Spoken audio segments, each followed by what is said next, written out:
ولما بلغ اشدہ، موسیٰ علیہ الصلوۃ والسلام جب اپنی بھرپور جوانی کو پہنچے، واستویٰ، اور آپ کے اعضاء سارے مستوی ہو گئے، یعنی یہ بھی کنایا ہے جوانی سے۔ آتیناہ حکما و علما، ہم نے آپ کو حکم یعنی حکمت عطا فرمائی اور علم عطا فرمایا۔ وَكَذَلِكَ نَجْزِي الْمُحْسِنِينَ، اور اسی طرح ہم اچھے اعمال کرنے والوں کو بدلہ دیا کرتے ہیں۔ یعنی موسیٰ علیہ السلام پہلے سے ہی نیک تھے، پرہیزگار تھے، فرعون کے محل میں پلنے کے باوجود بھی ناجائز چیزوں کی طرف نہیں جاتے تھے، تو اللہ فرماتے ہیں ہم نے آپ کو ایک حکمت عطا فرمائی۔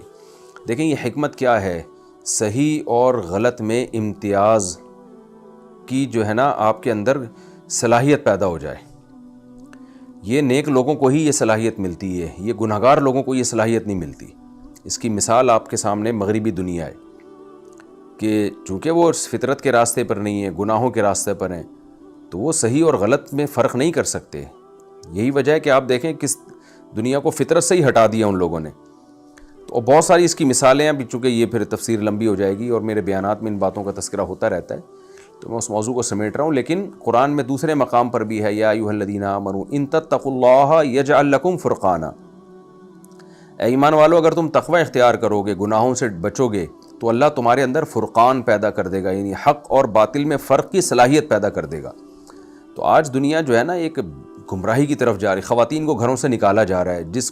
جس کی نیچر یہ ہے کہ جس کو سر کے بال سے لے کے پاؤں کے ناخن تک جو اس کی باڈی کا اسٹرکچر ہے، وہ اسٹرکچر بتا رہے کہ اس کو گھر کے لیے پیدا کیا گیا ہے، اس کو نسل بڑھانے کے لیے پیدا کیا گیا ہے، اس کو اولاد پالنے کے لیے پیدا کیا گیا ہے۔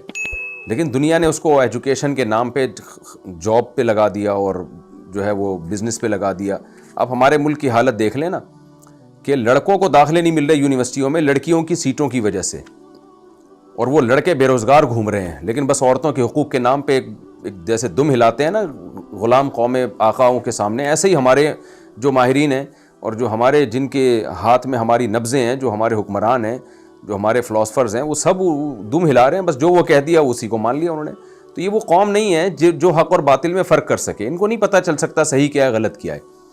تو میرے ساتھ ایک صاحب آئے اور کہنے لگے میں نے ایک یونیورسٹی میں ایڈمیشن لینا تھا، میں معیار پہ پورا اترتا تھا لیکن سیٹیں پوری ہو گئیں،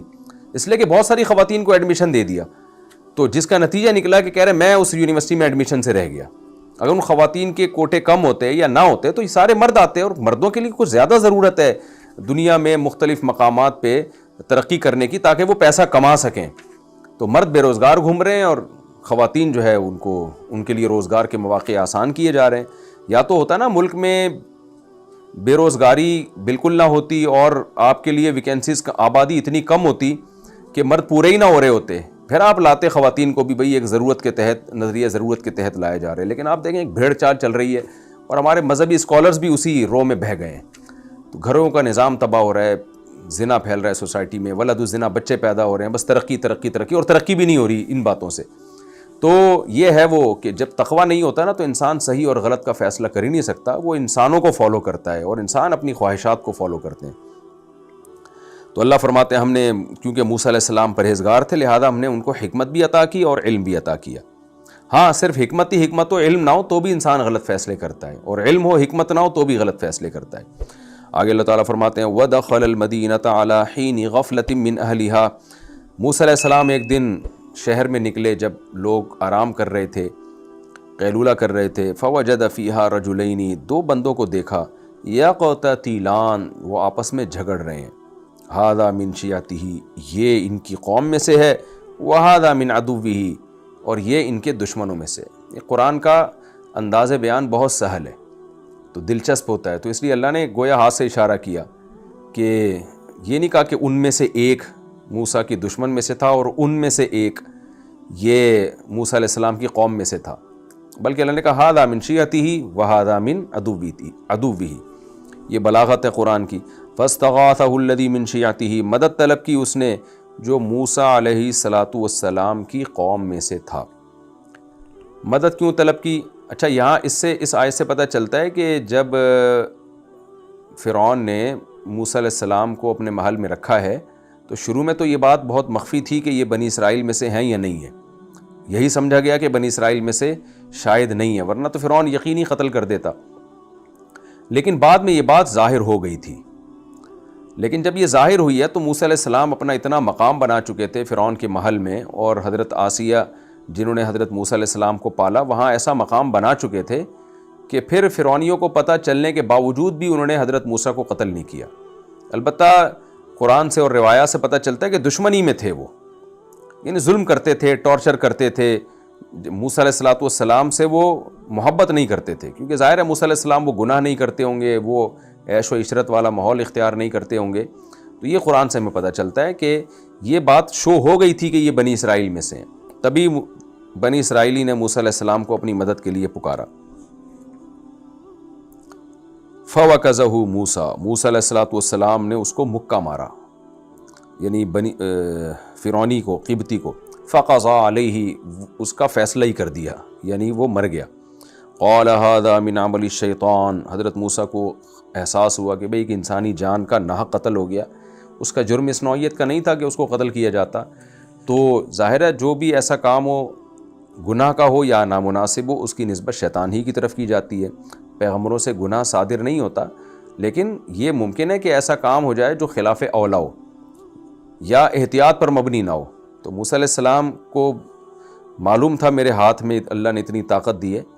تو ان کو یہ احساس ہوا کہ احتیاط کے پہلو پر میں نے عمل نہیں کیا، تو اس لیے انہوں نے توبہ استغفار کی اور کہا یہ تو شیطان نے کروا دیا، اور شیطان تو کھلا ہوا دشمن ہے اور گمراہ کرنے والا ہے۔ پھر موسیٰ علیہ السلام نے دعا مانگی،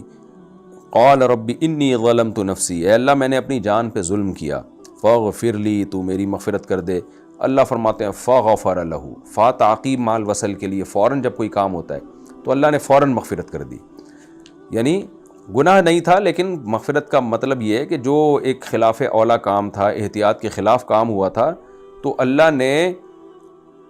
جو موسیٰ علیہ السلام کے درجات میں تھوڑی بہت کمی ہوئی ہوگی وہ بھی اللہ نے تلافی کر دی کہ بھئی کوئی بات نہیں، خطا ہوئی ہے تو استغفار کر لیا۔ ورنہ پیغمبروں سے خوب سمجھ لیں، اہل سنت والجماعت کا اجماعی عقیدہ ہے کہ نہ نبوت کے بعد گناہ ہوتا ہے، نہ نبوت سے پہلے ان سے کوئی گناہ ہوتا ہے۔ اللہ فرماتے ہیں ہم نے فوراً معاف کر دیا، کیوں؟ انہ هو الغفور الرحیم، بے شک وہ اللہ معاف کرنے والا اور رحم کرنے والا ہے۔ قال ربی بما انعمت علی، موسیٰ علیہ السلام نے فرمایا کہ اے اللہ تو نے جو مجھ پر احسان کیا ہے، فلن اکون ظہیرا للمجرمین، پس میں آج کے بعد کبھی مجرمین کا مددگار نہیں بنوں گا، یعنی میں کوئی غلطی نہیں کروں گا مجرمین کے کہنے پر۔ جیسے کہ شیطان بھی ایک مجرم ہے نا، اس کے کہنے پر یعنی اس کے اکسانے پر میں جوش میں آ گیا اور جذبات سے مغلوب ہو گیا اور اتنی زور سے مار دیا کہ وہ بندہ ہی مر گیا، تو آئندہ میں اس میں احتیاط کروں گا، یہ مطلب ہے اس کا۔ اچھا، یہاں ایک اشکال ہوتا ہے کہ حضرت موسیٰ کو فوراً کیسے پتہ چل گیا کہ اللہ نے معاف کر دیا ہے؟ تبھی تو حضرت موسیٰ علیہ السلام فرمانے لگے نا کہ اے اللہ تو نے مجھے معاف کر دیا، تو پس اب میں بھی اب تجھ سے وعدہ کرتا ہوں۔ تو یہ بھی وہی بات ہے کہ حضرت موسیٰ علیہ السلام کو اللہ کی طرف سے وحی ہوئی، الہام ہوا، تو اگرچہ نبوت راجح قول کے مطابق بعد میں ملی ہے، لیکن ان کو احساس ہو گیا کہ یہ اللہ ہی کی طرف سے توبہ میری قبول ہوئی ہے۔ تو علماء نے توبہ کی قبولیت کی علامات میں سے یہ بات لکھی ہے کہ جب آپ توبہ کرتے ہیں نا دل سے، تو آپ کا دل ہلکا ہو جاتا ہے اور دل میں اللہ کی طرف سے ایک تسلی مل جاتی ہے کہ یہ میں نے معاف کر دیا تمہیں، اللہ سے آپ کا تعلق اسی طرح بحال ہو جاتا ہے۔ قرآن میں بھی یہ مضمون ہے، من یعمل سوءا او یظلم نفسہ ثم یستغفر اللہ یجد اللہ غفور الرحیم، کہ جو بھی برائی کرے گا یا کسی اور طرح سے اپنی جان پہ ظلم کر بیٹھے، پھر وہ اللہ تعالیٰ سے مغفرت کی دعا مانگے تو اللہ کو غفور الرحیم پائے گا۔ وہ تو پائے گا کا کیا مطلب ہے؟ اس کو محسوس ہوگا کہ اللہ غفور ہے، تو یہ احساس اللہ تعالیٰ بعض دفعہ توبہ کرنے والے کے دل میں ڈال دیتے ہیں۔ تو حضرت موسیٰ کے دل میں بھی اللہ نے یہ احساس ڈال دیا کہ اللہ نے آپ کی توبہ قبول کر لی ہے، آپ سے جو خطا ہوئی معاف کر دیا ہے۔ تو اس لیے حضرت موسیٰ نے فوراً دعا مانگی، ربی بما انعمت علی، اے اللہ تو نے جو مجھ پر انعام کیا ہے، فلن اکون ظہیرا للمجرمین، تو نے مجھے معاف کر دیا، تو اب میں بھی کوئی ایسا نامناسب کام نہیں کروں گا، میں بھی تجھ سے وعدہ کرتا ہوں۔